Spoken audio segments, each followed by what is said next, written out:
Quality, विशेषण, एक ऐसी चीज जो इंसान और एनिमल्स और बर्ड्स या किसी भी ह्यूमन बीइंग्स को क्वालिफाई करता है। चीज है जिससे इंसान और जानवर या किसी भी नाउन के बारे में पता चलता है। तो जी हाँ दोस्तों, हम बात कर रहे हैं आज के टॉपिक एडजेक्टिव के बारे में। तो आज का हमारा टॉपिक है एडजेक्टिव। तो आइए शुरू करते हैं। एडजेक्टिव स्टडी मतलब तो आइए बात करते हैं सबसे पहले डेफिनेशन के बारे में। एडजेक्टिव की डेफिनेशन क्या है? An adjective is a word which qualifies any noun और प्रोनाउन। किसी भी नाउन या प्रोनाउन को क्वालिफाई करने वाले चीज का नाम एडजेक्टिव होता है, जिसे हिंदी में विशेषण भी कहते हैं। एडजेक्टिव एक क्वालिटी है जो क्वालिफाई करती है किसी भी नाउन या प्रोनाउन को, मतलब किसी भी नाउन या प्रोनाउन के बारे में एक्स्ट्रा बताने वाली चीज को, एक्स्ट्रा बताने वाले वर्ड को, एक्स्ट्रा बताने वाली क्वालिटी को एडजेक्टिव कहते हैं। तो आइए जानते हैं एडजेक्टिव के कितने पार्ट्स होते हैं। तो आइए चलते हैं एडजेक्टिव के पार्ट्स की तरफ। तो आइए आज बात करते हैं एडजेक्टिव के पहले सेक्शन की तरफ। जो हमारा पहला सेक्शन है प्रॉपर एडजेक्टिव का पहला सेक्शन है। पहला सेक्शन प्रॉपर एडजेक्टिव का। Proper adjective, these adjectives are made by proper nouns. अगर आपको नाउन के बारे में कोई जानकारी नहीं है, डरने की जरूरत नहीं है। डिस्क्रिप्शन बॉक्स में मैंने नाउन का, प्रोनाउन का लिंक दे रखा है, आप जाइए और वहां से नाउन को बहुत ही आसान तरीके से सीख सकते हैं। प्रॉपर नाउन क्या होता है? प्रॉपर नाउन किसी भी ह्यूमन, किसी भी एनिमल, किसी भी बर्ड के बारे में जो प्रॉपराइज कंडीशन होती है, पर्टिकुलर नेम होते हैं, किसी भी पर्टिकुलर नेम को प्रॉपर नाउन कहते हैं। बात की जाए अगर प्रॉपर एडजेक्टिव की, तो किसी भी पर्टिकुलर प्लेस के नाम से प्रॉपर एडजेक्टिव बनाया जा सकता है। अगर प्रॉपर नेम प्लेस का होगा तो उससे प्रॉपर एडजेक्टिव आसानी से बनाया जा सकता है। जैसे कि इंडिया, इंडिया क्या है?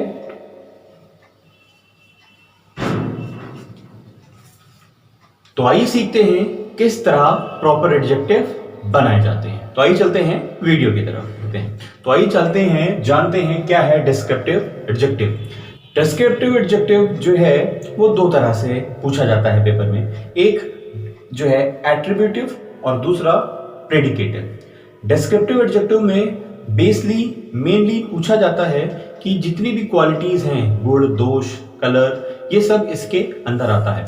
तो क्या है एट्रीब्यूटिव, क्या है प्रेडिकेटिव, आइए आज आसानी से आपको सिखाते हैं। वीडियो में आगे बढ़ने से पहले मैं आप सभी से रिक्वेस्ट करना चाहूंगा, नए आने वाले यूजर्स, नए आने वाले विजिटर्स, नए आने वाले स्टूडेंट से मैं रिक्वेस्ट करूंगा प्लीज चैनल को सब्सक्राइब करें और अच्छा लगे तो लाइक करें, शेयर करें और अपने सभी दोस्तों तक, ग्रुप्स तक जरूर पहुंचाएं। तो क्या है एट्रीब्यूटिव, आइए जानते हैं। एट्रीब्यूटिव में जो एडजेक्टिव है तो वो तरीका ये है कि सबसे पहले एडजेक्टिव आएगा और उसके बाद नाउन आएगा। सबसे पहले एडजेक्टिव होगा और उसके बाद नाउन होगा, ये इसका मेथड है, ठीक है। और प्रेडिकेटिव में क्या होगा? नाउन पहले आ जाएगा और एडजेक्टिव उसके बाद में आएगा। समझ में आया दोस्तों? एडजेक्टिव का पहले आना एट्रीब्यूटिव, एडजेक्टिव का नाउन के बाद जाना या प्रोनाउन के बाद जाना प्रेडिकेटिव होता है। ध्यान रखें, नाउन या प्रोनाउन कुछ भी हो सकता है। समझ गए दोस्तों? तो क्या है attributive adjective? Attributive adjective noun और प्रोनाउन के पहले जो एडजेक्टिव आएगा उसको एट्रीब्यूटिव एडजेक्टिव कहते हैं, और जो एडजेक्टिव नाउन और प्रोनाउन के बाद में आएगा उसे प्रेडिकेटिव एडजेक्टिव कहते हैं। पेपर में किस ढंग से पूछा जाता है? तो आइए चलते हैं, जानते हैं पेपर में किस तरह पूछा जाता है।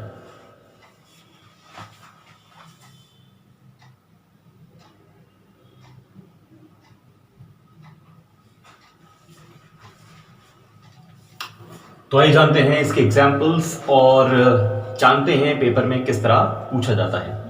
तो देखिए लिखा हुआ है he is a tall student. तो आपसे पूछा जाएगा अंडरलाइन लगा हुआ जो पोर्शन है वो किस टाइप का एडजेक्टिव है।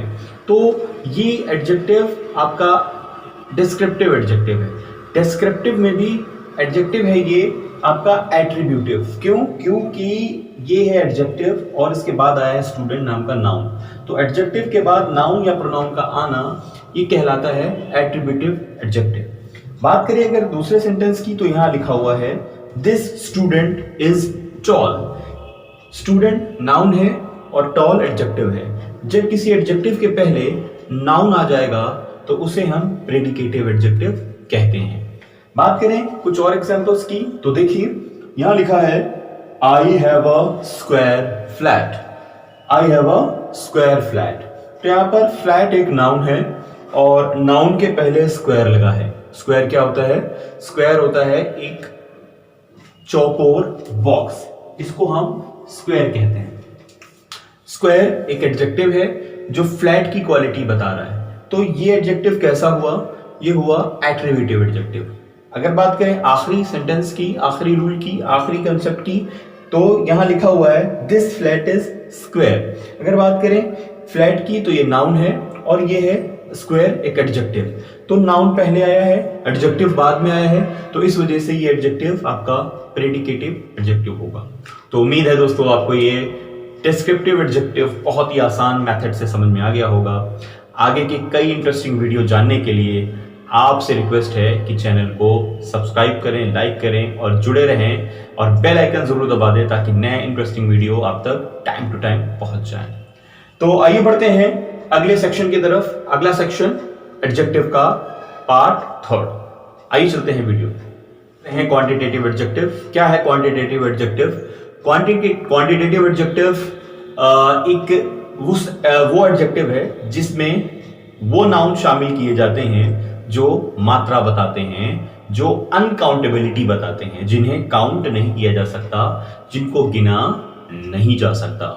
ये एडजेक्टिव उन नाउन के लिए आते हैं स्पेशली जो अनकाउंटेबल होते हैं। ठीक है, तो यहां पर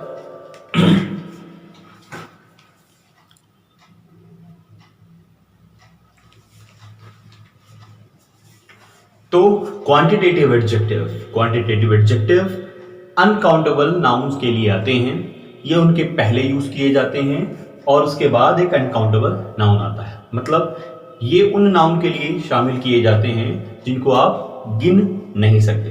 तो ये जानते हैं कौन कौन से हैं क्वांटिटेटिव एडजेक्टिव। वीडियो शुरू करने से पहले मैं आप सभी से रिक्वेस्ट करना चाहूंगा, जिन लोगों ने अभी भी चैनल को सब्सक्राइब नहीं किया है प्लीज सब्सक्राइब करें, बेल आइकन दबाएं और अगर वीडियो अच्छा लगे तो जरूर लाइक करें। और अगर कोई क्वेरी हो, कुछ पूछना हो टॉपिक के या किसी सेक्शंस के बारे में, एडजेक्टिव के बारे में, तो कमेंट बॉक्स में कमेंट करें। मैं आपको पर्सनली खुद बताऊंगा कि क्या इसका क्वेरी, इसका सॉल्यूशन हो सकता है। ठीक है, चलिए आइए शुरू करते हैं आज का। चलिए जानते हैं क्या होते हैं क्वांटिटेटिव एडजेक्टिव। तो कुछ एग्जांपल्स यहाँ लिखे गए हैं, मच, लिटिल, ऑल, नो और सम। ये कुछ एडजेक्टिव्स हैं इंपॉर्टेंट। इसके अलावा भी बहुत सारे एडजेक्टिव्स होते हैं जो क्वांटिटेटिव एडजेक्टिव्स की सेगमेंट्स में आते हैं। तो फिलहाल इसके बारे में हम लोग जानकारी लेते हैं। जैसे लिखा है मच। क्या है? मच। तो इसका मीनिंग देख रहे हैं, काफी। लिटिल कुछ या थोड़ा, ऑल सभी, नो कोई नहीं, सम कुछ या थोड़ा।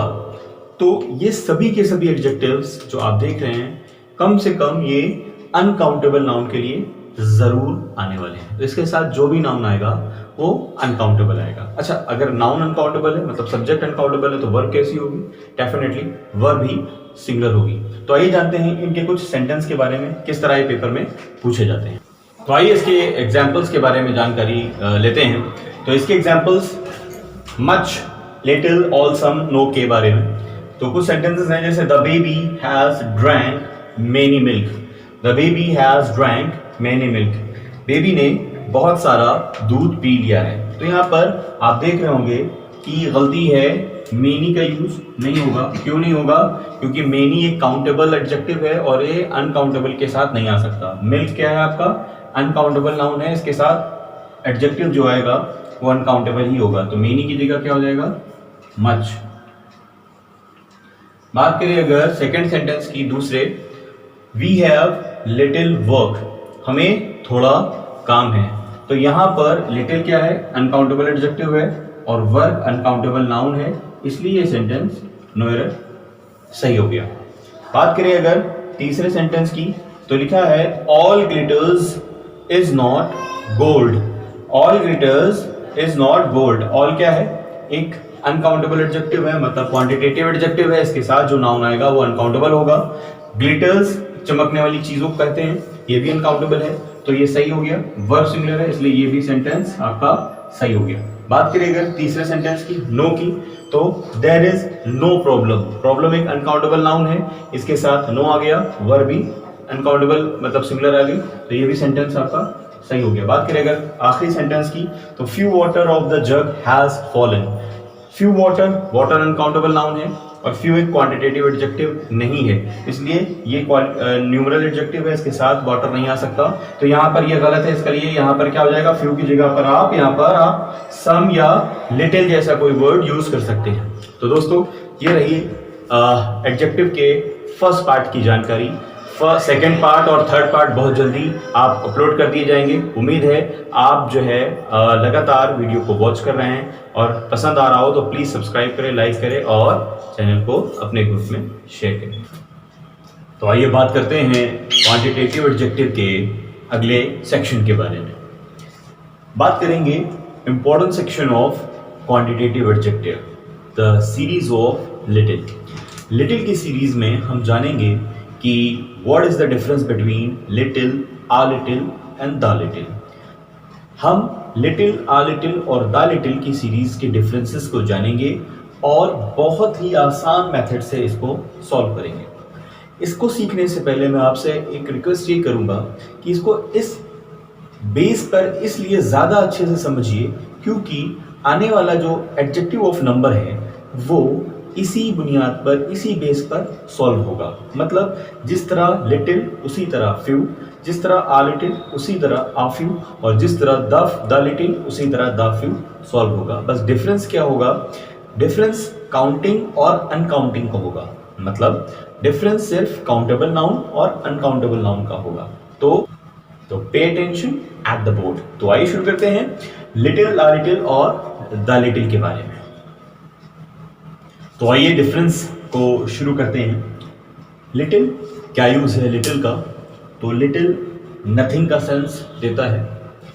आ लिटिल, नथिंग का मतलब कोई भी ऐसी चीज जिसका होना या ना होना बराबर है, उसमें आ लिटिल का यूज किया जाता है। और आ लिटिल समथिंग के सेंस में, मतलब कोई चीज होना वो थोड़ी हो, कुछ हो। और द लिटिल सफिशिएंट के सेंस में यूज किया जाता है। सफिशिएंट का मतलब पर्याप्त, जितनी है उतना काफी है। ठीक है, याद रहे ये सेंस है, ये कोई मीनिंग या डिफरेंसेस नहीं है उसके, और ना ही उसका कोई यूज है, ये सिर्फ सेंस है। मतलब अगर सेंटेंस में नथिंग का सेंस आ रहा है, कोई ऐसी चीज, कोई ऐसा नाउन जो नथिंग है, तो वहां पर आप लिटिल लगाएंगे। कोई ऐसा अनकाउंटेबल नाउन जो समथिंग है, वो आ लिटिल लगाएंगे। कोई ऐसा अनकाउंटेबल नाउन जो सफिशिएंट के पोजीशन में है, वहां द लिटिल लगाएंगे। एक डायग्राम मैंने बनाने की कोशिश की है, ठीक है, मैं डायग्राम में स्पेशलिस्ट नहीं हूँ तो इतना अच्छा नहीं बना होगा, तो ध्यान दिए दें कि अगर कोई चीज़ इतने लेवल पर है तो उसको हम क्या कह सकते हैं, उसको हम आ लिटिल कह सकते हैं, है ना दोस्तों। अगर कोई चीज़ इस लेवल पर अनकाउंटेबल नाउन में, तो हम क्या कह सकते हैं उसको, हम इसको लिटिल कह सकते हैं और इसको आ लिटिल कह सकते हैं। बात समझ में आ रही। कोई चीज मतलब अगर कोई अनकाउंट, ये याद रखिएगा ये अनकाउंटेबल सीरीज है। Little, uh little, the little uncountable noun के लिए आएगा। अनकाउंटेबल नाउन में जितने भी लिक्विड्स हैं वो सारे के सारे अनकाउंटेबल नाउन होते हैं। तो मैंने जैसे मान लीजिए चाय, कॉफ़ी या पानी का यूज़ करूं और उसमें समझाने की कोशिश करूं, तो अगर पानी या चाय इस लेवल पर है तो वो लिटिल माना जाएगा। और अगर कोई पानी, कॉफ़ी या चाय इस लेवल पर है, इतने मात्रा में दिया जा रहा है, तो उसमें हम आ लिटिल यूज़ कर सकते हैं। और अगर कोई कॉफ़ी या टी का लेवल इस लेवल तक है, भरा नहीं है पूरा लेकिन यहाँ तक है, तो हम उसको द लिटिल समझ सकते हैं। समझ में दोस्तों, उसको हम द लिटिल समझ सकते हैं। अब उम्मीद है आपको ये चीज़ समझ में आ गई होगी। एक बार आखिरी बार और अच्छे से समझा देता हूँ। बेहद इंपॉर्टेंट फैक्टर है ये, क्योंकि यहाँ पर इस चीज़ को समझ लेना आपको फ्यू की सीरीज़ में बहुत फ़ायदा पहुँचाने वाला है। तो लिटिल कहाँ लगाना है? ऐसे नाउन के लिए पूरी लिटिल की सीरीज़ कहाँ लगेगी? जहाँ नाउन काउंटिंग पोजिशन में ना हो, मतलब अनकाउंटेबल हो। तो लिटिल नथिंग के सेंस में, जहाँ कोई होना या ना होना किसी नाउन का, अनकाउंटेबल नाउन का वैल्यू नहीं करता, नथिंग। और आ लिटिल समथिंग के सेंस में, कुछ के सेंस में। और बात करें द लिटिल की तो सफिशिएंट के सेंस में, मतलब पर्याप्त। समझ रहे हैं? ज़्यादा नहीं, कम नहीं, जितना है उतना काफ़ी है। अब आइए इसकी प्रैक्टिस करते हैं सेंटेंस की और जानने की कोशिश करेंगे कि किस तरह पेपर में ये आता है।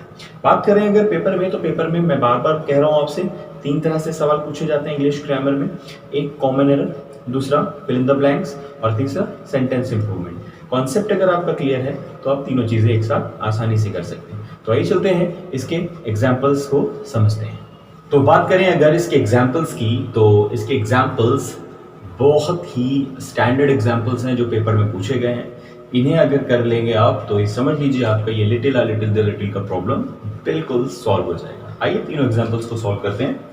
पहला, knowledge is a dangerous thing. अब एक चीज़ आपको समझनी ये है, चूंकि हमारा topic little uh little the little के डिफरेंसेस को सीखना है, लेकिन अगर ये कंफ्यूजन में आए, लिटिल भरें, द लिटिल भरें, फ्यू भरें या फ्यू भरें, उसमें बहुत आसानी से चीज़ को समझा जा सकता है कि लिटिल की सीरीज सिर्फ और सिर्फ अनकाउंटेबल नाउन के लिए आएगी और फ्यू की सीरीज काउंटेबल नाउन के लिए आएगी।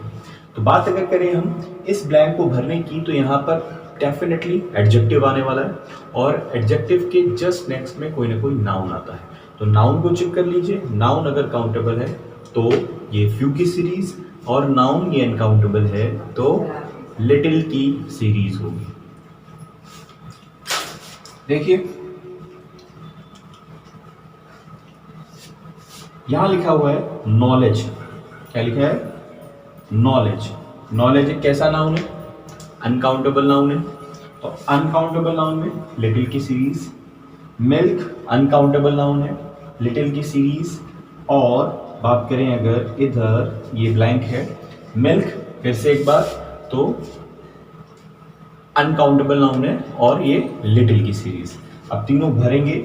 इसको आप पॉज करके वीडियो या इसका स्क्रीनशॉट लेकर खुद भी करें, उसके बाद आंसर से मैच करें। आइए देखते हैं इसके सही आंसर्स क्या होंगे। Knowledge is a dangerous thing. ज्ञान खतरनाक चीज है। अच्छा, कैसा ज्ञान? कैसा ज्ञान खतरनाक होता है? तो ध्यान से देखें, लिटिल है तो ज्ञान ही नहीं है, आ लिटिल है तो कुछ ज्ञान है, और द लिटिल है तो पर्याप्त ज्ञान है। पर्याप्त ज्ञान खतरनाक कैसे हो सकता है? तो द लिटिल तो आंसर होगा नहीं। और अगर लिटिल लगाते हैं तो इसका मतलब हो जाएगा ज्ञान ही नहीं है। जो चीज़ में ज्ञान नहीं है, कोई चीज़ में नॉलेज ही नहीं है, तो उसका खतरनाक होने का सवाल ही पैदा नहीं होता। तो इसका मतलब ये हुआ यहाँ पर ज्ञान है, वो भी कैसा? आधा अधूरा। तो यहाँ क्या हो जाएगा आंसर आपका? यहाँ हो जाएगा आ लिटिल। क्यों? जब ज्ञान अधूरा होगा, पूरा नहीं होगा, तो फिर वो डेंजरस होगा। अगर कोई टीचर, आपको बहुत सारे यूट्यूब में चैनल में आप देख रहे होंगे टीचर्स हैं, तो वो कैसा पढ़ाते हैं? अधूरा पढ़ाते हैं। तो वो अधूरा ज्ञान आ लिटिल नॉलेज के अकॉर्डिंग वो आपको पढ़ाते हैं। ठीक है? तो आप अपने चैनल को सोच समझकर सब्सक्राइब करें, उनको फॉलो जरूर करें। आइए देखते हैं अगला। Milk has been drunk by the cat which is for the baby. Milk has been drunk, दूध पी लिया गया है, बाय द कैट, बिल्ली से, बिल्ली ने पी लिया है, विच इज फॉर द बेबी, जो किसके लिए था? जो बेबी के लिए था। अच्छा, बेबी के लिए कितना दूध होना चाहिए? बेबी के लिए उतना ही दूध होना चाहिए जितना उसको पीना है। तो अगर बेबी के लिए दूध उतना है जितना पीना चाहिए, तो इसका मतलब ये हुआ कि पर्याप्त होगा। कोई बच्चे को थोड़ा दूध तो देगा नहीं, उतना ही देगा जितना उसको प्यास होगी, भूख होगी। तो इसका मतलब साफ है कि यहाँ पर वही आंसर होगा जो डेफिनेटली सफिशिएंसी का आंसर देता है। तो यहाँ क्या हो जाएगा? The little. बात करें अगर तीसरे और आखिरी सेंटेंस की, तो यहाँ लिखा हुआ है आई कांट मेक टी। मैं चाय नहीं बना सकता। फॉर यू, आपके लिए, बिकॉज, क्योंकि, देयर इज डैश मिल्क, क्योंकि दूध है। अच्छा, चाय नहीं बन सकती और दूध का होना कैसा होगा? अगर चाय नहीं बना सकता है कोई, तो दूध का लेवल क्या होगा? डेफिनेटली दूध का लेवल ना के बराबर होगा। इसका मतलब ये हुआ कि अगर कोई व्यक्ति चाय ही नहीं बना पा रहा है तो दूध होगा ही नहीं। अगर द लिटिल होता तो डेफिनेटली वो सफिशिएंसी है, तो कुछ ना कुछ सफिशिएंट है तो बना सकता था चाय। अगर आ लिटिल होता तो कम से कम 1 कप चाय बन जाती। इसका मतलब दूध नहीं होगा, मतलब नथिंग का सेंस। नथिंग का सेंस मतलब लिटिल की सीरीज। तो यहाँ पर क्या आ जाएगा? लिटिल। समझ में आई दोस्तों? तो इस तरह आपने देखा कि इस तरह सेंटेंसेस ब्लैंक में आपसे पेपर में पूछे जाते हैं, और पूछने का ये तरीका अलग अलग हो सकता है। कहीं ब्लैंक, कहीं फिल इन द ब्लैंक्स, कहीं जो है कॉमन एरर, कहीं इंप्रूवमेंट। अगर बात करें इसको फिल इन द ब्लैंक्स में तो इस तरह दिखाया जाएगा। अगर बात करें अगर इसको आप कॉमन एरर में तो इसमें पार्ट्स कर दिए जाएंगे। बात करें इंप्रूवमेंट में तो अंडरलाइन लगा दी जाएगी। ठीक है दोस्तों, ब्लैंक के तौर पर हम लोग समझ रहे हैं, इसमें समझे हैं, लेकिन बाकी तरीके से भी आप इसे कर सकते हैं। तो ये रहा लिटिल का डिफरेंस, जिसको आपने बेहद इंपॉर्टेंट वे में समझ लिया है, शॉर्ट वे में। ठीक है दोस्तों, तो ये बात करते हैं अब अगले सेक्शन की, एडजेक्टिव ऑफ नंबर। चलिए बढ़ते हैं एडजेक्टिव ऑफ नंबर की तरफ। न्यूमरल एडजेक्टिव, तो आज बात करने हम जा रहे हैं न्यूमरल एडजेक्टिव की। क्या होता है न्यूमरल एडजेक्टिव? ऐसे एडजेक्टिव जो काउंटेबल नाउन के लिए यूज किए जाते हैं उनको न्यूमरल एडजेक्टिव कहते हैं। ध्यान से सुनिए, ऐसे एडजेक्टिव जो काउंटेबल नाउन के लिए, मतलब प्लूरल नाउन के लिए यूज किए जाते हैं, मतलब ऐसे एडजेक्टिव जो काउंटेबल नाउन के लिए यूज किए जाते हैं उनको हम न्यूमरल एडजेक्टिव कहते हैं। उनको न्यूमरल एडजेक्टिव कहते हैं। तो numeral adjective many, enough, all, some, no, ये दिखाई दे रहा है आपको। इनकी कुछ हिंदी लिखी हुई है। मेनी कई, एनफ काफ़ी, ऑल सभी, सम कुछ, और नो कोई नहीं। ये एडजेक्टिव्स हैं। इसका मतलब ये हुआ इनके साथ जो नाउन आएगा वो कैसा नाउन होगा? वो काउंटेबल नाउन होगा।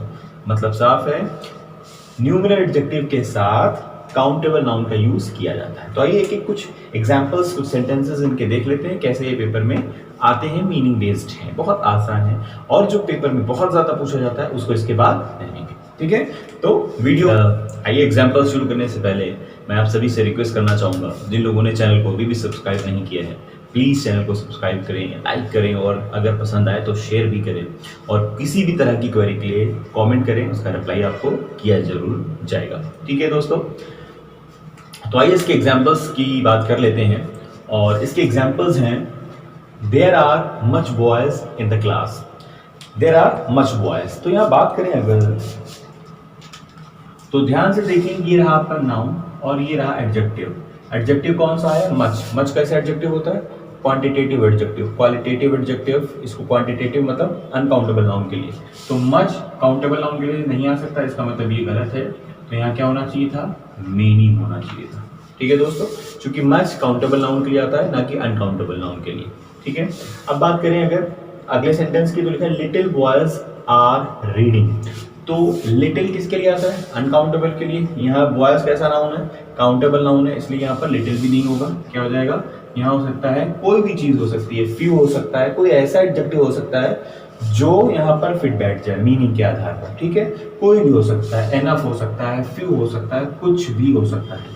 ठीक है दोस्तों, अगर बात करें यहाँ पर अगले सेंटेंस की, तो लिखा हुआ है all the student is present. All के साथ नाउन कैसा आना चाहिए? काउंटेबल। वर्ब भी काउंटेबल आनी चाहिए, मतलब प्लूरल। तो यहाँ इज नहीं आएगा, क्या हो जाएगा?